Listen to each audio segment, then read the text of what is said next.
Reached is kind of a hard game to review for me because it's so absent. The main gameplay feature is actually the absence of gameplay features. You're supposed to go around collecting things. There's a little beeping noise that lets you know when you're near things. You have left mouse button to move, right mouse button to stop, and that is basically it. You have no ability to jump or fly or maneuver or strafe or anything else whatsoever. You can go, you can turn, and you can brake.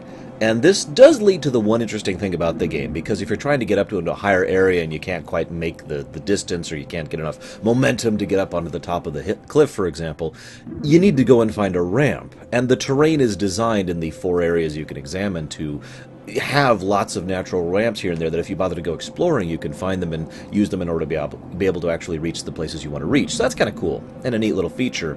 But honestly, that's about the only positive thing I have to say about this game. It's all about going around, finding the objects, using your limited oxygen and fuel in order to try and survive, and learning very, very vague bits and pieces about the story, as per usual for a game of this type, through these little journal entries that unlock over time. There are multiple endings, but between the rather repetitive nature of the actual exploration itself, and how incredibly punishing it was if you fail, and the fact that the game basically expects you to play through it multiple times, I just found myself being very, very bored very, very quickly, and I couldn't get into the game at all. Overall, I'm giving this one a stamp of avoid.